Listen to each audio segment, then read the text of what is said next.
Good afternoon, Malacañang Press Corps. Let's now have Presidential Spokesperson Salvador Panelo. Good afternoon. Oh, by the way, last night the President visited the wake of the late Henry C.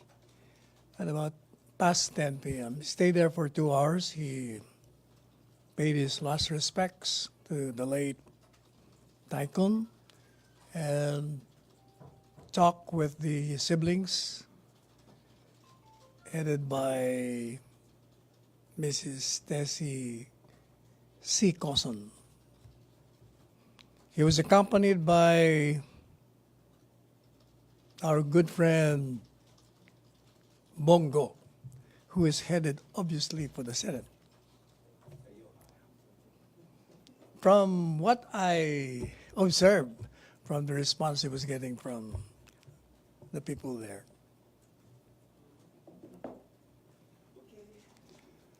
just like Francis Tolentino, he's also receiving warm reception. Since you mentioned... Yes, Joseph.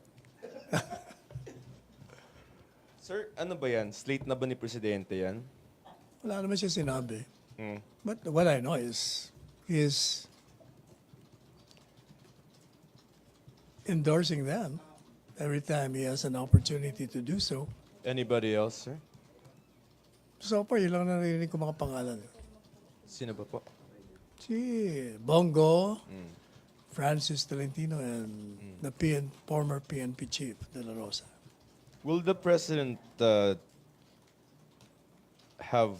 disclose, or will he have like a personal slate that he will campaign for? None that I know of as of this time. Can, As of this time. as of None this- that I know of. Because it's too early. Campaign period is February pa. Siguro. Hindi natin alam. May follow-up? Ina. No, because sir, there's a report that came out saying that the president will be coming out with a slate which he is calling the do it list. Can you confirm that? Wala pa akong alam. I have not received the info yet. But his options, of course, are to come up with his own or also adopt his party's slate. Could be Hugpong or PDP, which Well, it's Is his he- call. Depende kung anong gusto niya. hindi ba sir dapat automatic din po na that he will carry his party's slate? Yun ang logical consequence. But this president is someone you cannot predict. Okay, thank you. Okay, may follow-up? Other issue? Other issue? Wala. Tapos na? Nestor. Wala ko tapos. Sir, Sir, good morning. Good morning. The President mentioned in his speech last Friday that he hinted at a possible shift in approach to amending the Constitution, saying that he might just opt to seek a revision of its economic provisions. So what is now the position of the President as far as his push for or advocacy of pushing for federalism? Well, the president is a very creative person. If he feels that one method is not practical or cannot be realized, he goes to another mode. What is important to him is certain provisions in the Constitution must be amended. And that is the judgment call of the Congress. Does this mean that he is abandoning his push for federalism, sir? Not necessarily. He was just expressing an idea.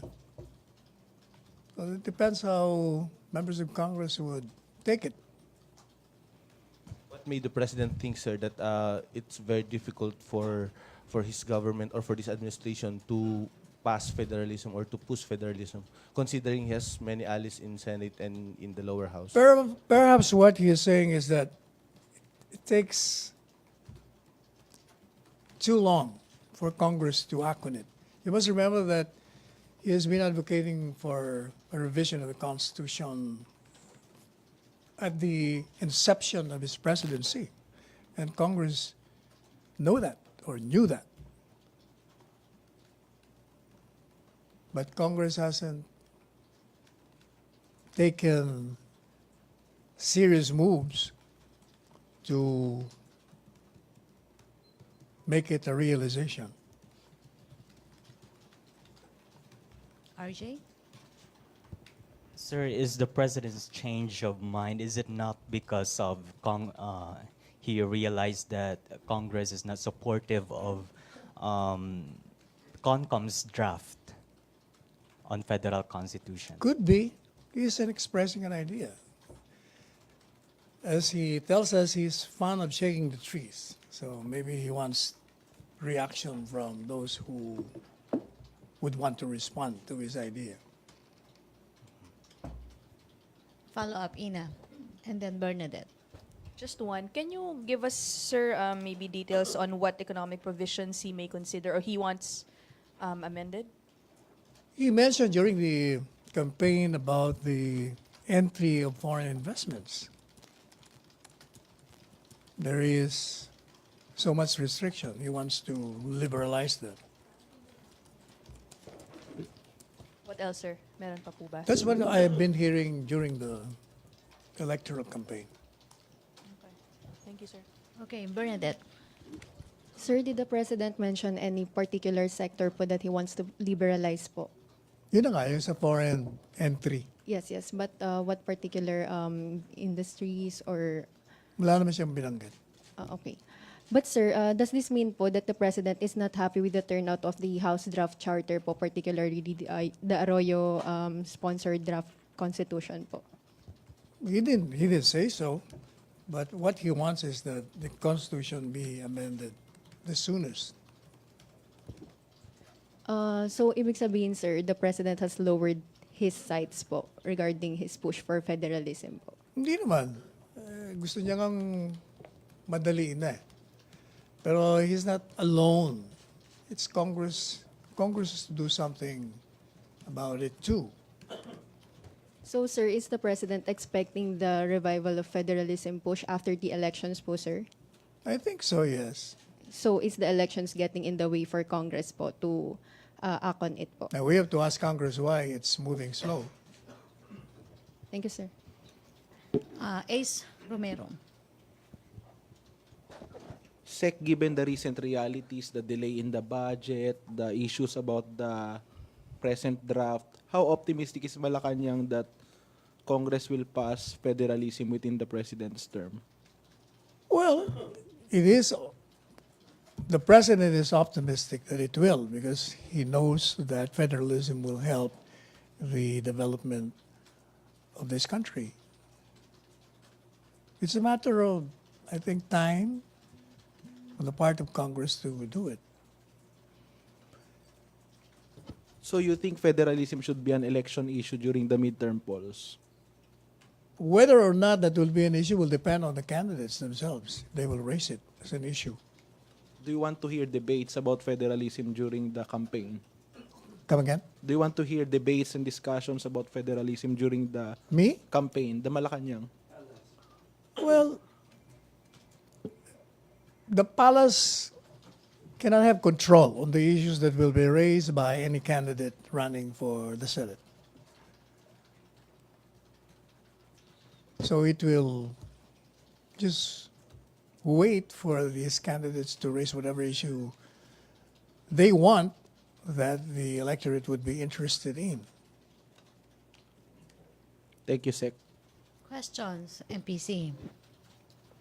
Nestor. Sir, but don't you think that the president's statement saying that he is now open to just a revision of the economic provision affect his push for federalism? No, not really. Maybe what he's just saying is, siguro unahin nyo to. Kung ayaw nyo madali ng federalism, di unahin nyo to. But the federalism idea of the president remains. Will always be there because he believes in it. MPC? Other issue. And now that you mentioned about federalism, I talked with MNLF Chairman Nur Miswari some time ago, and also former Governor Sakur Tan, who presently are not really opposing BOL, but they feel that federalism to them is much better than the BOL.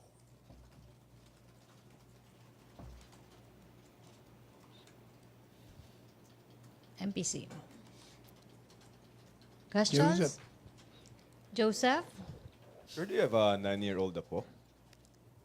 Oh, now that you mentioned about happy birthday to my Oh, granddaughter Julia. Perfect. It's his birthday How today. old is she, sir? 1 year old. 1 year old? Yes. So in 8 years' time, sir, she can be charged under the juvenile. She may be able to be, she may face in 8 years' time under the law. Not that is under the being- law. Under the bill. Under the proposed bill. Proposed bill. Do you agree with the age? You know, I think from the point of view of the president, the law presently is being used by the criminals to use the children. So to my mind, he wants that amended to protect the children. But apparently, those opposing it don't see it that way. Mali yata ang tingin nila. Kaya nga gusto ni Presidente yan, to protect the children because they're being used. Because if you have a law that will criminalize this particular age bracket, hindi na gagamitin ng mga kriminal yan kasi useless pala. They're using them now kasi alam nilang free, they can get out. Yun ang purpose ni Presidente. He didn't mention any age bracket, right? The president. He just said that 15 is probably too high. Yes, kasi from the experience of the PNP, ang mga ginagamit ngayon, mga 10 years old, pati 9 nga, di ba? Yung latest na kuha ng PDEA, mga 9 years old, up to 12. Do you think 9 is too young? Depende yan kasi. Sometimes 9 years old, iba ang discretion. Like my 3-year-old granddaughter last year. Iba ang mga sagot niya sa akin. Like for instance, my 3-year-old granddaughter Pia, she was alone in the room. And when I went inside, I told her, "Oh Pia, why are you alone? Where is everybody else?" And my granddaughter at that age, even without looking at me, said, "Grandpa, it's nice to be alone." Can you imagine that? 3-year-old? Is she contemplating committing Ibig crimes? sabihin, sir? iba, depende siguro sa 9-year-old eh. Iba na ang panahon ngayon. Because of modern technology, parang ang bibilis nilang... Is she contemplating committing a crime? sir? Perhaps? At that age? Maybe she's contemplating of eradicating crime like the president. So you prefer 9? You're okay with 9? Depende. There's so many proposed bills. Hindi mo na may 9, may 10, may 11. Why not 5? I mean, just the first Hindi mo idea. siya. 5 masyado lang. Hindi pa mga... Siguro tama. Pero sa akin, pwede na 9. Why, sir? Considering nga the technology, yung 9 parang equivalent na to 12, 15 years old eh. May discernment na eh. May discernment na. May discernment. Kasi nga sa criminal law, pag may discernment ka na, you know what is bad and what is good, may problema ka sa batas. You will be accountable. Sir, but there's an article, no? It said that based on our statistics, PNP, there's only like less than 2% of all the crimes are committed by minor. Siguro yung statistics nila, hindi nakakita yung ibang nangyayari. You must remember na statistics is limited to certain respondents, certain This is data. PNP, official data, sir. Kahit na official data, hindi naman lahat malalaman nila. Ang dami hindi nagre-report. Di ba? Nalalaman lang ng mga PNP na ginamit kung nahuli nila. Ay yung mga hindi nahuli. O di wala yun sa survey, wala yun sa statistics. So just to pick your brain a little bit more, you said kanina na You were picking my brain? I didn't know that. so it's not Anyway. picking your brain yet, Oh. huh? Okay. Anyway, sir, how is this going to deter again the use of minors? It will deter the criminals from using the minors because it's useless for them to do that kasi magiging kakaroon ng criminal responsibility. Right now, they're bold in doing it kasi alam nila, lilibre, magagamit uli nila, paggamit ng paggamit. Kasi Marirelease lang. O, di gagamitin mo na naman. Release na naman nila. Okay, I think the law is geared towards the protection of the minors rather than from the point of view of those opposing it, labag daw sa kanilang interest. I disagree. Okay, follow up. Darrell? Hi, sir. Good morning. Morning. Good afternoon, sir. Sir, by going by that argument, don't you think that we will be unjustly punishing minors who may not be fully aware of what they're doing or because they are just being manipulated by criminal groups? Alam mo, our law, pag if they are enacted, meron mga provisions there that will say, kahit na yun ang edad mo, if you did it with discernment, eto magiging penalty mo. If you did not do it with discernment, eto ang gagawin sa'yo, rehabilitation, so forth and so on. Hindi naman absolute eh. Okay, may follow up. Henry. Secretary, what about the liabilities or liability of the parents? Ay, dapat meron. From the point of view of the President, ang mga parents dapat may liability rin pag pinapabayaan nila yung anak nila o they allow them to be used in criminal activities. What punishment they O, should? edi kulong. Or maybe they will be deprived of parental custody over the children. Masakit yun. Pag tinanggalan ka ng parental custody sa mga So anak. dapat ikulong din But yung we mga will leave that to the lawmakers because hindi naman. pero from the point of view of the spokesperson and the lawyer, dapat ikulong din yung mga magulang na nagpapabaya sa Oh, mga anak. definitely. Ako, I'm all for that. Personally, as a citizen of this country, parents should be accountable for their children. Lalo na mga bata pa, not when they're already of age. Is that the palace statement or your personal statement? No, even I think the president, kasi he did it during his stint as mayor. Pinakukulong niya yung. Remember, I remember telling us during campaign when he was president, may nakita daw siya mga bata na natutulog sa ilalim ng sasakyan. Pinahuli niya yung mga magulang. Pinakulong niya. So can we say na sa news that this is a palace statement that the parent should be jailed for allowing Let's their- just say that given the action of the president as mayor, I think he is open to making the parents accountable for the criminal acts of the children. If the law says that they can be criminally accountable. Because right now, hindi pa pwede. All right, thank you, sir. Okay, Ina?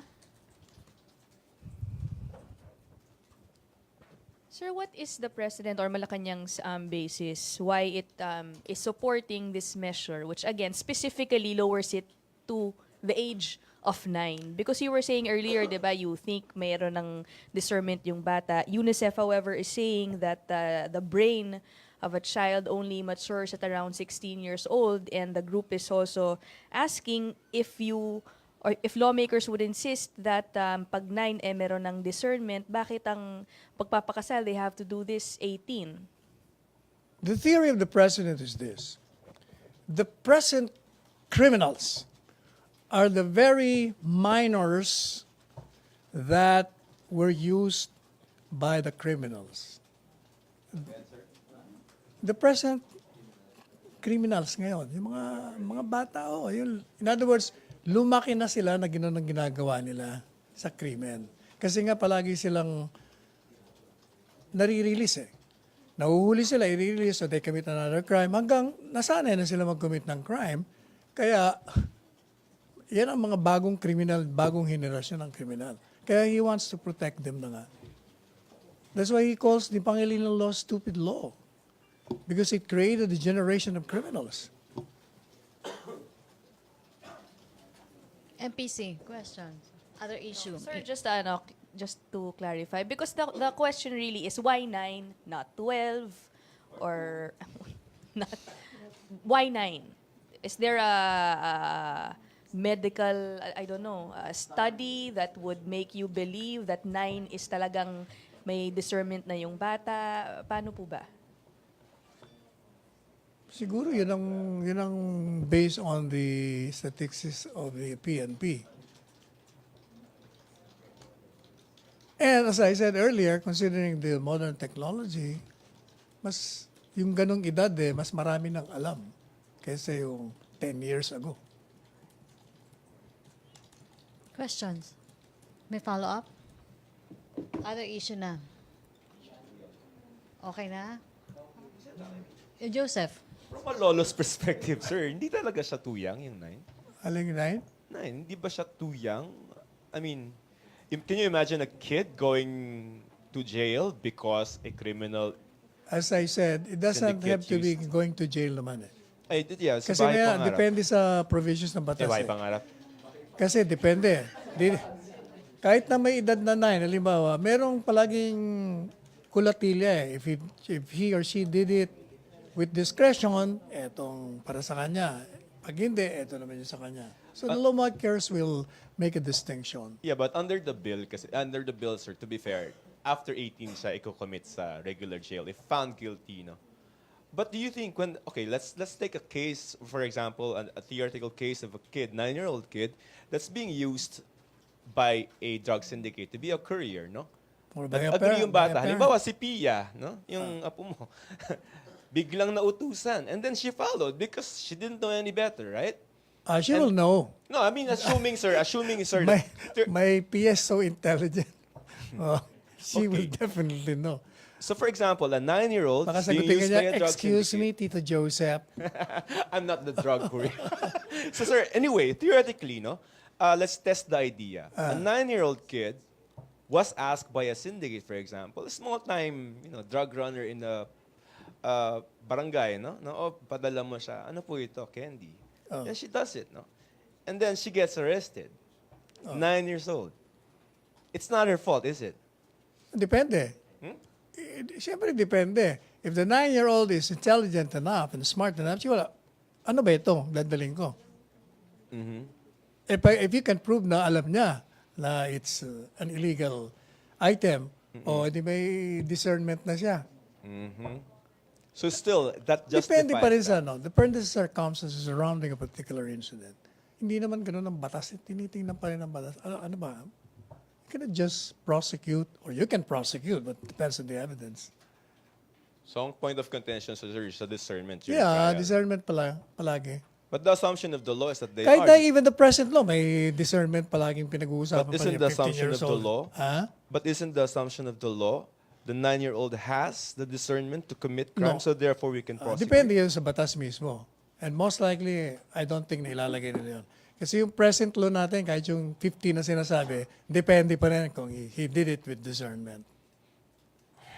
Ibababa lang siguro nila yun, pero the certain same provisions. May Sir- kulatilya. Yeah, can I just get your comment on what the Foreign Affairs Secretary said regarding that, sir?